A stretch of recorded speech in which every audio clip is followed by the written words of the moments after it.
You don't have to know a lot of things in order to make a huge difference for the Lord in the world. But you do need to know a few things that are great and be willing to live for them and die for them. People that make a difference in the world are not people who have mastered a lot of things. They are people who have been mastered by a very few things that are very, very great. If you want your life to count, you don't have to have a high IQ and you don't have to have a high EQ. You don't have to be smart. You don't have to have good looks. You don't have to be from a good family or from a good school. You just have to know a few basic, simple, glorious, majestic, obvious, unchanging, eternal things and be gripped by them and be willing to lay down your life for them, which is why anybody in this crowd can make a worldwide difference, because it isn't you. It's what you're gripped with. But one of the really sad things about this moment right now is that there are hundreds of you in this crowd who do not want your life to make a difference. All you want is to be liked. Maybe finish school, get a good job, find a husband or a wife, a nice house, a nice car, long weekends, good vacations, grow old healthy, have a fun retirement, die easy, no hell. And that's all you want. You don't give a rip whether your life counts on this earth for eternity. And that's a tragedy in the making. That is a tragedy in the making. About 3 weeks ago, we got news at our church that Ruby Eliason and Laura Edwards were killed in Cameroon. Ruby Eliason, over 80, single all her life,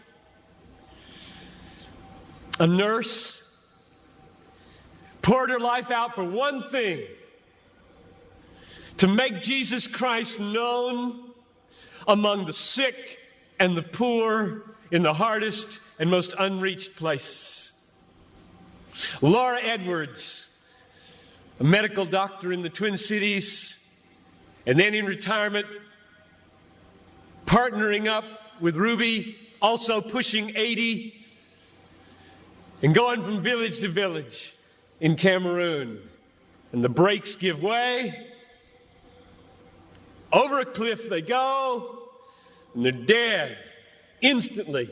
And I asked my people, is this a tragedy?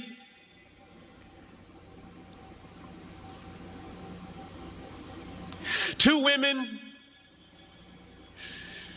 in their 80s, almost, a whole life devoted to one idea: Jesus Christ magnified among the poor and the sick, in the hardest places.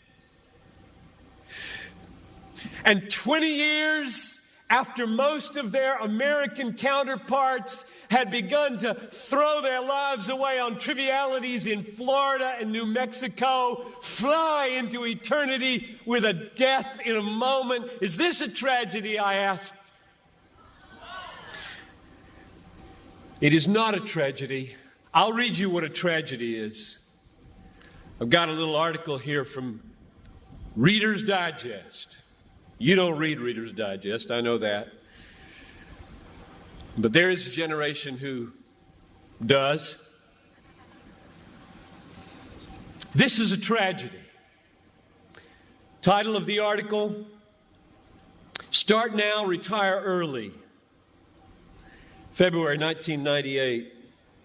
Bob and Penny took early retirement from their jobs in the Northeast 5 years ago when he was 59 and she was 51. Now they live in Punta Gorda, Florida, where they cruise on their 30-foot trawler, play softball, and collect shells. That's a tragedy. That's a tragedy, and there are people in this country that are spending billions of dollars to get you to buy it. And I get 40 minutes to plead with you, don't buy it. With all my heart, I plead with you, don't buy that dream. The American dream. A nice house, a nice car, a nice job, a nice family, a nice retirement, collecting shells.